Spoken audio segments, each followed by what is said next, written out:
everybody, it's Michelle, and today is St. Patrick's Day, and so as you can see, I'm wearing green, and it's also my granddaddy Hall's birthday, and happy birthday, Granddaddy, we miss you.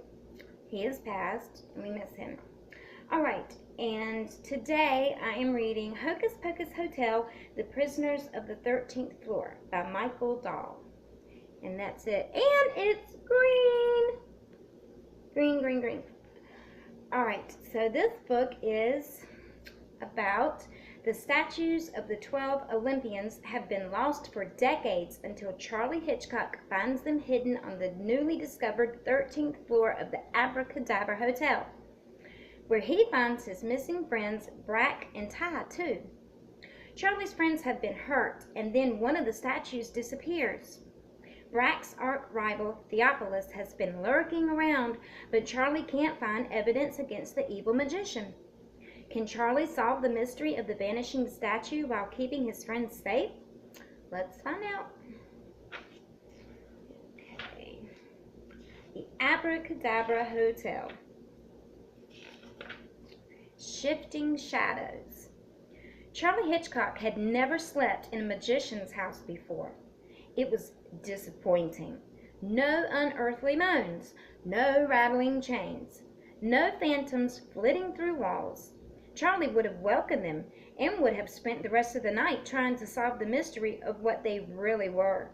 He loved solving puzzles. Charlie yawned and pulled the blanket up to his chin. Counting ghosts would have been a lot more fun than lying here counting sheep. Instead, he listened to the rumbling of the thunderstorm outside and to the tick-tick-tick of the grandfather clock. The clock faced the sofa on which he was trying to fall asleep, and a flash of lightning lit up the dial. And here's Charlie. And can you see this? Probably not. But there's the lightning outside, and Charlie is laying on the couch, I guess trying to fall asleep. He's very disappointed that he doesn't hear anything to do with ghosts. Alright. Almost 3 o'clock, he thought. Only 4 more hours. He groaned and rolled over, gazing around Brack's sitting room. Brack, also known as Abracadabra, the legendary magician, was the founder and owner of the world-famous Abracadabra Hotel, the only hotel made by and for retired magicians, and Brack's home was a special penthouse on the windy roof of the building. But Brack was not there. The old magician was missing. Groans came from the closet. For a nanosecond, Charlie hoped it was a ghost, but he knew the sound was just old floorboards settling in the storm. The boy glanced over at the magician's big wooden desk. The pile of books and papers covering the desk was the reason he was staying overnight. They had also led Charlie into his latest adventure along with Tyler Yu. The hot-headed Tyler was known as Blackstone Middle School for having enemies. They had solved a number of weird puzzles in the old hotel. This newest mystery was the weirdest. Brack was missing, and Tyler had also vanished. On the magician's desk lay a clue that Charlie hoped would lead him to his friends. It was a sheet of paper that held an unusual list of words. And it says, Tiger Lily here, magic carpet, 13th floor, the 12th. And here's that. See? Charlie was convinced that Lily, written in Brack's spidery handwriting, referred to a flower in the hallway of the hotel's 13th floor. A flower that stood out strangely from the rest of the old-fashioned wallpaper. But it was the last entry in the list that bothered him the most. The 12. Did that mean the 12th floor? Then why hadn't Brack written it the way he wrote the 13th floor just above it? Ding, ding, ding. 3 o'clock. Charlie shifted on the sofa and pulled the blanket around himself more tightly.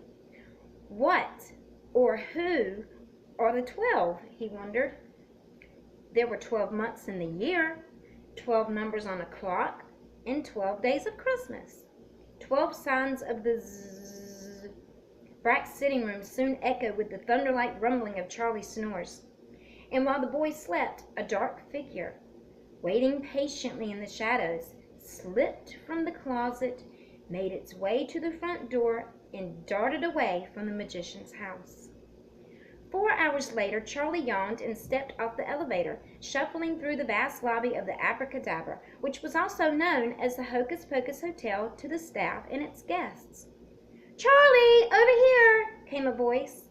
Charlie rubbed his eyes and saw Annie Solo waiting furiously near the front desk. Another girl stood next to her. "Charlie," said Annie, smiling widely, "this is Cosette. She's new here, just started a couple of weeks ago." The other girl held up a hand and said, "Hey." She had thick dark hair and bright eyes and wore pink shoes that matched her fingernail polish. "Cosette's going to help us," said Annie. "I figured 2 heads are better than 1, and, well, 3 heads are better than 2. And here's the 3 kids, Charlie, Annie, and Cosette, meeting Charlie for the first time. All right, they're cute. Before Charlie could ask a question, Annie grabbed him and pulled his hand with her along with Cosette's toward the hotel restaurant. "Come on, I'm starving," she said. Tyler's dad, Walter Yu, was the head chef of the Top Hat restaurant. He showed them to a table. "Breakfast is on the house," he said. "Thanks to you, Annie, and your friend here, we can all keep our jobs, and the hotel is safe." Cosette looked puzzled, and so Annie said, "I'll explain it later." And she did, with help from Charlie, while the 3 of them dug into eggs, toast, bacon, and fruit. Annie explained how the 2 of them, but mostly Charlie, had saved the hotel from falling into the hands of a magician known as Theophilus. I can't read right today, sorry. "That snake threatened to take away the Hocus Pocus if Mr. Brack didn't pay the rent," said Annie. "But Mr. Brack is missing," said Cosette. Annie and Charlie nodded. Charlie had kept Theophilus from stealing the hotel by threatening to reveal one of its most amazing magic tricks. But who knew how long that would keep the evil magician quiet? Charlie was afraid the man would come up with another awful plan, and soon. "That's why we have to find Brack," said Charlie. "And Tyler, too," added Annie. "They're both in trouble." "We told Ty's parents that he'd been helping us look for Brack," said Charlie. "But if we don't find him soon, Mrs. Yu is going to get suspicious." "You should call the police," said Cosette. "We will," said Annie, "tomorrow, if we can't find them by the end of the day. But we know they're somewhere in the hotel." "On the 13th floor," said Charlie. 13, said Cosette. Her eyes grew wide. "That seems unlucky." "But we'll go to the 14th floor first," said Charlie. "Right," said Annie. "The Lily." Cosette put down a fork full of eggs. "Lily who?" "No, it's Lily what?" said Annie. "A flower." "But not really a flower," said Charlie. Cosette sighed. "I don't know why you talked me into this, Annie." "Because we have to help Tyler," said her friend.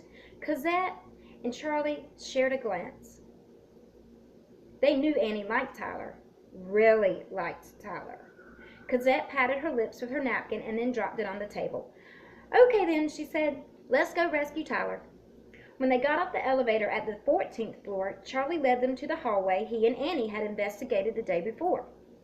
Annie waved toward 2 doors side by side.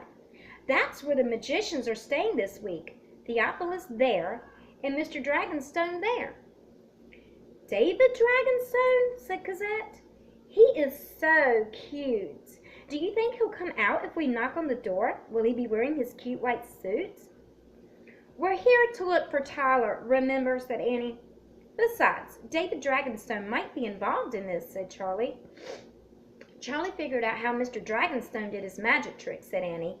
"Figure it out all by himself, except for one thing." "What's that?" asked Cosette. "The trick where he walks through a glass door on the 12th floor," Annie said. "Charlie knows how he got through the glass, but he doesn't know how we got to the 12th floor in the first place." Charlie walked down the hall. Tyler stood at that end of the hallway. The solid glass door was at the other end, but somehow Dragonstone appeared in the middle, he said. "How?" asked Cosette. Charlie was staring carefully at the wall. I think it has something to do with this. That's the lily, said Annie. The dark wallpaper was covered with patterns of lilies. The flower Charlie was staring at, however, was not printed on the wallpaper. It was made of plaster and set on top of the paper in 3 dimensions, but blended in with the flowers around it. If a person hadn't been looking for it, they would have overlooked it in the flowering pattern. Brack's writing, said Charlie, referring to the paper he had found the day before, had the words, "Turn Lily there." I figured out that part, said Annie. So how do we turn it? Asked Charlie. I'm not exactly sure, said Charlie. He took a few steps back for a better view. On the floor beneath his shoes was a rectangle. It was the only shape in the otherwise plain red carpet. A rectangle made of twisting lines of gold and emerald and cream. Charlie was sure that the 2 items that didn't fit in, the rectangle and the flower, were parts of the same puzzle. Cosette shrugged. Why don't you just try turning it? She reached out and grabbed the plaster lily. With a small crunch, it turned in her grip like a doorknob. Something thudded in the hallway and shook the floor. Annie gasped. The rectangle in the carpet tilted downward like a water slide into a dark rectangular space.